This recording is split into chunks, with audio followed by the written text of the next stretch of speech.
দেবী দেবী আজি আজি যদুপতি কৃষ্ণৰ পৰম মিত্ৰ আহিছে আজি যদুপতিৰ গৃহে আনন্দৰ খিল্লোলত তৃপ্ত হৈ উঠিছে পৰম মোৰ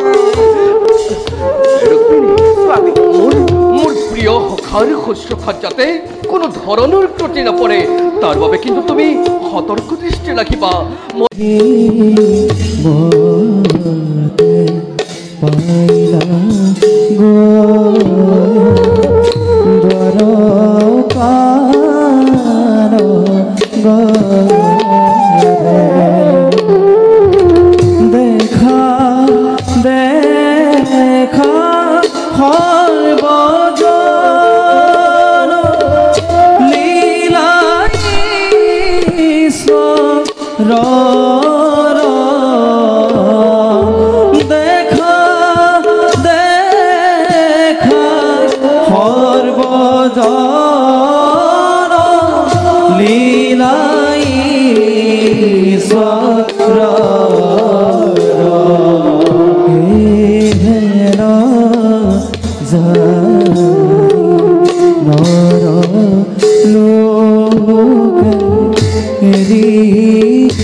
সাগৰৰ হৃদয়ত অৱস্থিত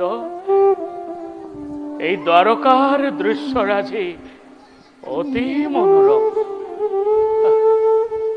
চাৰিওফালে প্ৰকৃতিৰ নান্দনিক সৌন্দৰ্য চঞ্চলা প্ৰকৃতিৰ যেন উদ্দাম নৃত্য শ্যামল তৰুৰাজিত মলয়াৰ কোমল পৰশ কিন্তু কিয় বাৰু বাৰে বাৰে মনত মোৰ দ্বিধাভাৱ জন্মিছে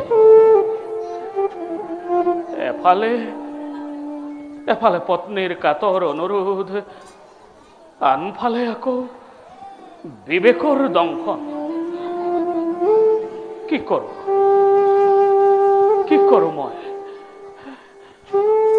আগুৱাই যাওঁ নে পুনৰ গৃহলৈ উভতি যাওঁ নাই আহিছো যেতিয়া পৰম বন্ধুৰ সাক্ষাতৰ পৰা মই নহওঁ বঞ্চিত যাওঁ আৰু কিছু দূৰ আগবাঢ়ি যাওঁ কৃষ্ণ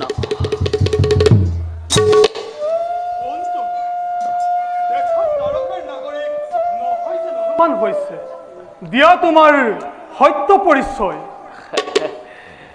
ঠিকেই তুমি সত্য অনুমান কৰিছা দ্বাৰপাল নহওঁ মই এই দ্বাৰকাৰ নাগৰিক মোৰ নাম সুদামা জানা দ্বাৰপাল বৃন্দাবনত মোৰ প্ৰকৃত নিবাস মই দ্বাৰকাপতি কৃষ্ণৰ পৰম মিত্ৰ ক্ষমা কৰিব দ্বিজবৰ আপুনি কি কৈছে সেই বিষয়ে আপুনি জানে বুজিছো দ্বাৰপাল তুমি চাগে মোক সন্দেহ কৰিছা অৱশ্যে তোমাৰ সন্দেহ কৰাৰ যুক্তিও নথকা নহয় দ্বাৰপাল জাতিত ব্ৰাহ্মণ মই কাহানিও মিছাৰ আশ্ৰয় লোৱা নাই সঁচাকৈ কৈছো মই দ্বাৰকাপতি কৃষ্ণৰ পৰম মিত্ৰ কিন্তু নাই নাই নাই দ্বাৰপাল, তুমি মোক সন্দেহ নকৰিবা। মিছা মই কোৱা নাই কাহানি। তুমি যোৱা দ্বাৰকাপতি কৃষ্ণক তুমি মই অহাৰ সংবাদ দিয়াগৈ। যদি কেনেবাকৈ দ্বাৰকাপতিয়ে মোক চিনিবলৈ অস্বীকাৰ কৰে, হ'ব, মই তেতিয়া ইয়াৰ পৰাই উভতি যাম। যোৱা দ্বাৰপাল। হে হ'ব দ্বিজবৰ, মই আপুনি অহাৰ বাতৰি দ্বাৰকাপতি কৃষ্ণক জনামগৈ। আপুনি সৌ স্থানতে খন্তেক অপেক্ষা কৰক। হ'ব দিয়া। যাওঁ। বটবৃক্ষৰ তলতে মই খন্তেক জিৰণি লওঁ। কৃষ্ণ কৃষ্ণ কৃষ্ণ।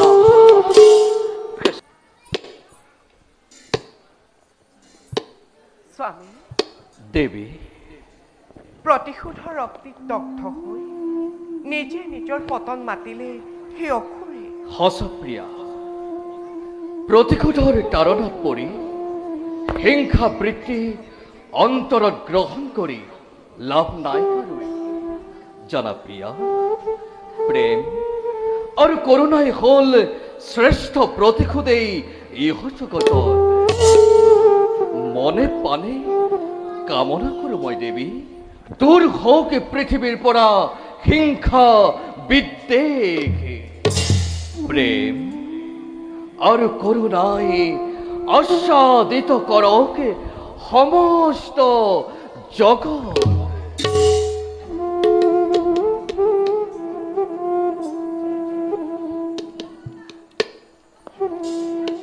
দেৱী, স্বামী, হৌৱা সিংহদ্বাৰত দ্বাৰপাল। পৰম যদুৱতী, এজন দৰিদ্ৰ ব্ৰাহ্মণ আপোনাৰ দৰ্শন প্ৰাৰ্থী সিংহদ্বাৰত। যোৱা দ্বাৰপাল, তেওঁক মোৰ কাষলৈ মাতি লৈ আহা। কিন্তু কি দ্বাৰপাল? এটা কথাৰ বাবেহে আপোনাৰ অনুমতি ল'বলৈ আহিলোঁ। কোৱা দ্বাৰপাল। দেখাত ব্ৰাহ্মণ যদিও বাতুলৰ দৰে তেওঁ কৈছে আপোনাৰ হেনো পৰম মিত্ৰ তেওঁ।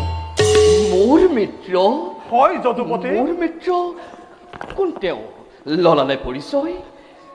তেওঁৰ নাম কোৱা দ্বাৰপাল, তেওঁৰ নাম কোৱা দ্বাৰপাল, তেওঁৰ নাম কোৱা দ্বাৰপাল, কোৱা দ্বাৰপাল, তেওঁৰ নাম হৈছে সুদামা।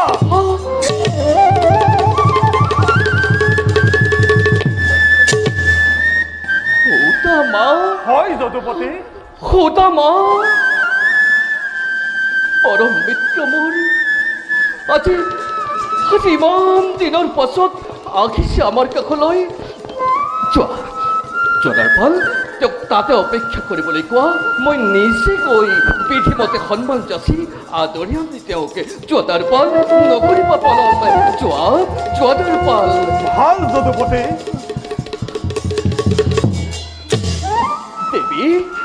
দেৱী, আজি যদুপতি কৃষ্ণৰ পৰম মিত্ৰ আহিছে আজি যদুপতিৰ গৃহে। আনন্দৰ খিল্লোলত তৃপ্ত হৈ উঠিছে পৰম মোৰ ৰুক্মিণী। মোৰ প্ৰিয় সখাৰ শুশ্ৰূষাত যাতে কোনো ধৰণৰ ত্ৰুটি নপৰে তাৰ বাবে কিন্তু তুমি সতৰ্ক দৃষ্টি ৰাখিবা। মই যাওঁ ৰুক্মিণী, মোৰ প্ৰিয় সখাক মই আগবঢ়াই আহোঁ।